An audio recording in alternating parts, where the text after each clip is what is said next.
झारखंड में सीटेट को इनवैलिड करके सुप्रीम कोर्ट ने लाखों अभ्यर्थियों के करियर पर एकदम तलवार लटका दिया हुआ है। हालांकि इतना बड़ा फैसला सुनाने से पहले सुप्रीम कोर्ट को इन बच्चों के करियर के बारे में सोचना चाहिए था और उसके बाद से ये फैसला सुनाना चाहिए था। खैर, ये सुप्रीम कोर्ट का डिसीजन है। सुप्रीम कोर्ट के डिसीजन को कौन टाल सकता है, कौन उसे हटा सकता है? भाई सबको मानना पड़ेगा, सुप्रीम कोर्ट है, ठीक है। लेकिन सुप्रीम कोर्ट को इतना बड़ा फैसला सुनाने से पहले ये बच्चों के फ्यूचर के बारे में सोच लेना चाहिए था। हालांकि देखिए, हर बार बच्चों की गलती नहीं होती है और इसमें कहीं ना कहीं से भी दूर दूर तक इसमें बच्चों की गलती नहीं होती है। लेकिन सबसे ज्यादा जो प्रताड़ना होता है, सबसे ज्यादा जो गलती होती है वो बच्चों की ही होती है। गलती उसका ये होता है कि भाई वो जॉबलेस है और वो कहीं ना कहीं से वो जॉब तलाशने की कोशिश में रहता है और इसमें गवर्नमेंट जो है अपना पीछा छुड़ा लेती है। भाई उसकी तो कोई गलती अपनी मानती नहीं है। आप देखिए, चाहे बिहार में जो आपका बीपीएससी हुआ था, वहां पर भी बच्चों को ही गलती मानी गई और कितनी बड़ी बच्चों को इसका भुगतान करना पड़ा। और यही वजह है कि भाई आप लोगों के साथ भी यही सेम चीजें हो रहा है कि गवर्नमेंट को इतना बड़ा डिसीजन देने से पहले उन बच्चों के करियर के बारे में सोचना चाहिए था कि आखिर उन लाखों अभ्यर्थियों को क्या होगा जिन्होंने सीटेट पास किया हुआ। या तो आप पहले से ही ये रूल रेगुलेशन लागू कर दो कि भाई आप सेंट्रल गवर्नमेंट के जो सीटेट है हम उसको वैलिड नहीं मानेंगे, ठीक है। तो बच्चे बेचारा कम से कम उसके बारे में सोचते तो नहीं, अब ये उसी का इंतजार करते। सुप्रीम कोर्ट को ये फैसला सुनाने से पहले स्टेट गवर्नमेंट से ये सवाल जरूर पूछना चाहिए था कि आप हर साल स्टेट आप क्यों नहीं कराते हैं, क्योंकि अगर स्टेट अगर आप कराएंगे तो बच्चे को फिर ये सीटेट करने की जरूरत ही नहीं पड़ेगा। देखिए, अभी तक मैं बता देता हूं आपको कि झारखंड में लगभग जो है 2 बार अभी तक झारखंड जेटेट हुआ है। भाई सब 2 बार हुआ है। एक हुआ है आपका 2013 में हुआ और एक आपका 2016 में हुआ। बताइए कि 2013 में 2016 में भाई साहब इतने साल के बाद अभी तक जो है वहां पर जेटेट नहीं हो पाया। तो आपको क्या लगता है कि इतने सारे स्टूडेंट बैठे रहेंगे? गवर्नमेंट को कम से कम इसके बारे में सोचना चाहिए। अगर आप चाहते हैं कि वहीं के बच्चे वहां के पात्रता परीक्षा पास करके ही वहां के शिक्षक भर्ती में पार्टिसिपेट हो, तो इसके लिए हर साल कंडक्ट करना पड़ेगा और फिर आप उसमें एक नोटिस जारी करिए। उसमें नोटिस जारी करके अब बताइए कि आप सिर्फ जेटेट या फिर वहां के जो स्टेट जो होगा वही क्वालिफाई करने वाले बच्चे यहाँ के शिक्षक भर्ती में शामिल हो पाएंगे। लेकिन अब यहां पर क्या है, अब देखिए कि इतने साल के बाद जो है, इतने सालों में सिर्फ 2 बार कंडक्ट किया गया है, तो बच्चे क्या करेंगे? तो निश्चित रूप से वो सेंट्रल गवर्नमेंट की तरफ रुख अपनाएंगे। तो सेंट्रल गवर्नमेंट की तरफ रुख अपनाएंगे तो फिर क्या होगा?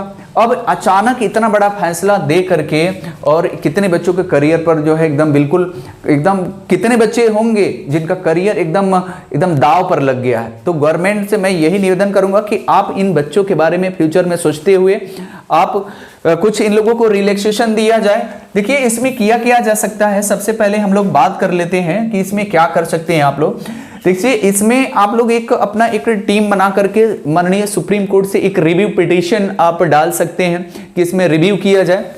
रिव्यू करने का मतलब यह है कि आप उसमें सुप्रीम कोर्ट उस चीज की समीक्षा करेगा और उसमें क्या आप लोग कर सकते हैं, ये चीज के ऊपर हम लोग डिस्कस कर लेते हैं। देखिए, सबसे पहले यह है कि अगर इनवैलिड करना है, अगर अमान्य करना है, तो भाई आप इसे करेंट डेट से आप करें।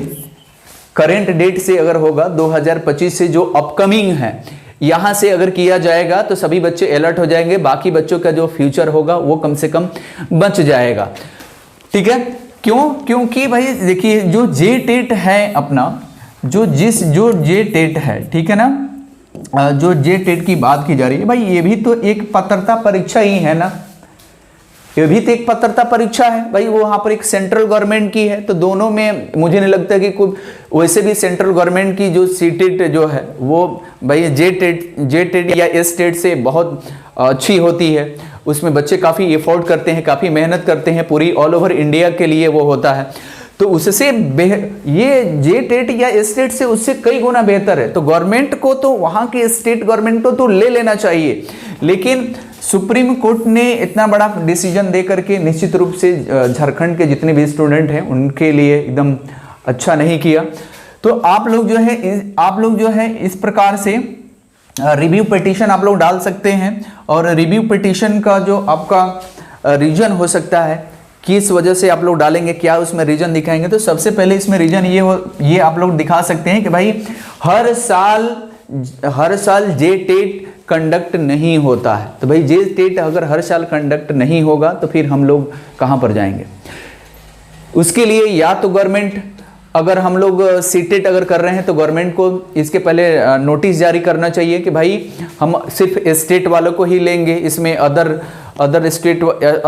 स्टेट से पात्रता परीक्षा पास करने वालों को नहीं लिया जाएगा। तो फिर इतने बच्चे को फिर मेहनत नहीं करता, इतने पैसे जो है उसके बर्बाद नहीं होते। ठीक है, तो ये 2-3 रीजन को दिखा करके बढ़िया एक वकील पकड़ करके आप लोग रिव्यू पिटीशन आप लोग डाल सकते हैं। हो सकता है कि शायद इसमें कुछ हो जाए। देखिए इसमें रीजन उन्होंने क्या बताया कि जिस सुप्रीम कोर्ट ने कि किस वजह से इसको रद्द किया हुआ। तो देखिए सुप्रीम कोर्ट ने कह रहा है कि ये फैसला आरटी कानून के प्रावधानों को ध्यान में रखकर सुनाया गया। सुप्रीम कोर्ट ने कहा है कि झारखंड के प्राथमिक स्कूलों में पढ़ाने के लिए झारखंड के जनजातीय और क्षेत्रीय भाषा, जो वहाँ का रीजनल लैंग्वेज है झारखंड का, जैसे सांथली कुडुक हो गया, मुडारी हो गया, नागपुरी हो गया, कुरमाली हो गया, खरोटा हो गया इत्यादि, ये जो लैंग्वेज है इनका ज्ञान जो है बिल्कुल जरूरी है। तो हालांकि इनका कहने का मतलब ये है सुप्रीम कोर्ट का कि जो भी बच्चे जो सीटेट दिए हुए हैं वो उनको इन भाषाओं का ज्ञान नहीं है, तो वो क्या जाकर के स्कूल में पढ़ाएंगे। तो मैं तो यही बोलूँगा कि गवर्नमेंट को इसके बारे में पहले सोचना चाहिए था। ठीक है, या तो फिर जो बच्चे की ज्वाइनिंग हो चुकी है उनके लिए एक अलग से टेट ले ले, अलग से जे टेट ले ले, और फिर से उसके कम से कम उनको सेफ रखने के बारे में भी तो गवर्नमेंट को सोचना चाहिए कि सिर्फ उनको इनवैलिड कर दिया। इसके बारे में भी सोचना चाहिए कि जो बच्चे